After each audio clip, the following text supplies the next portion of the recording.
ಅದು ಹೇಳಿದ್ರೆ ಸ್ವಲ್ಪ ಬೇಜಾರು ನನಗೆ. ಹೃದಯ ರೋಗ ಮತ್ತು ಹೃದಯ ಶಸ್ತ್ರಚಿಕಿತ್ಸೆ, ವ್ಯಾಸ್ಕ್ಯುಲರ್ ಶಸ್ತ್ರಚಿಕಿತ್ಸೆ, ಸಮಗ್ರ ಹೃದಯ ಆರೈಕೆ ಸೇವೆಗಳಿಗಾಗಿ ನಿಮ್ಮ ವಿಶ್ವಾಸಾರ್ಹ RL Jalappa Narayana heart centre, SDUMC campus, Tamaka, Kolar.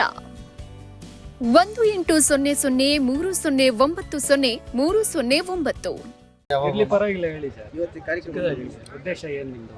ಏನು ಉದ್ದೇಶ ಇಲ್ಲ ಸರ್, ನಮ್ಮ ಮಗ ತೀರ್ಕೊಂಡ್ಮೇಲೆ ಈ ಟ್ರಸ್ಟು ಸ್ಥಾಪನೆ ಮಾಡಿದ್ವಿ. ಅದು 1 ವರ್ಷಕ್ಕೆ ಸೀಮಿತ ಆಗಬಾರ್ದು. ಪ್ರತಿ ವರ್ಷನೂ ನಾವು ಮಾಡಿದ್ರೆ ಮಾತ್ರ ಅದಕ್ಕೂ ಲೆಕ್ಕ ಸಿಗುತ್ತೆ.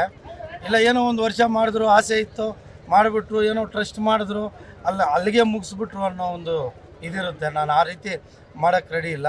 ನಮ್ಮ ಹುಡುಗನ ಏನಿದೇನೋ, ನಮಗೆ ಮಕ್ಕಳಿದ್ದಾರೆ, ನನ್ನ ತಮ್ಮನ ಮಕ್ಕಳು, ಅಣ್ಣ ಮಕ್ಕಳು ಇದ್ದಾರೆ.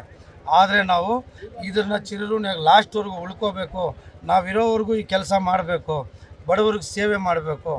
ಇಲ್ಲಾಂದರೆ ನಮ್ಗೆ ಅರ್ಥ ಇಲ್ಲ ಅಂತ ಹೇಳ್ಬಿಟ್ಟು ನಾನು ಆವತ್ತಿಂದ ತಿಳ್ಕೊಂಡು ಪ್ರತಿ ವರ್ಷ ಏನೋ ಒಂದು ಬಡವ್ರಿಗೆ ಸೇರಬೇಕು.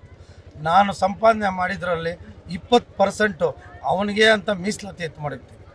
ಪ್ರತಿ ವರ್ಷ ನನ್ನ ಕೈಯಲ್ಲಾಗಿದ್ದು ಆ ಸಂಪಾದನೆ ಮಾಡಿ ಮಡಗಿರೋದು ಯಾರ ಹತ್ರನೂ ಹೋಗಿ ಏನು ಇದು ಮಾಡ್ಕೊಳಕ್ಕೆ ಹೋಗಲ್ಲ.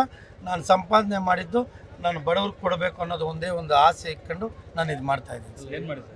ಘಟನೆ ಏನಾಗಿತ್ತು? ಘಟನೆ, ನಮ್ಮ ಚಿಕ್ಕಪ್ಪನ ಮಗಳು ಡೆಲಿವರಿ ಆಗಿದ್ಲು. ನೋಡೋಕೆ ಹೋಗ್ಬಿಟ್ಟು ಆಕ್ಸಿಡೆಂಟ್ ಆಯಿತು.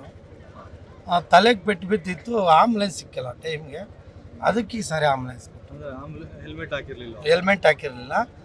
ಇವಾಗ ನಾನು ಹೆಲ್ಮೆಂಟು ಯಾರೋ ಮಕ್ಕಳಿಗೆ ನಮ್ಮ ಮಗನಿಗಾಗ್ದಾಗ ಇನ್ನು ಬೇರೆಯವ್ರಿಗೆ ಆಗೋದು ಬೇಡ ಅಂತ ಇವಾಗ ಒಂದು 2,000ರಿಂದ 2,500 ಹೆಲ್ಮೆಟ್ ಮೇಲೆ ಕೊಟ್ಟಿದ್ದೀವಿ. ಯಾರಿಗೋ ಒಬ್ರಿಗೇನೋ ಉಪಯೋಗ ಆಗಲಿ ಅಂತ ಅದೊಂದು ಆಸೆ.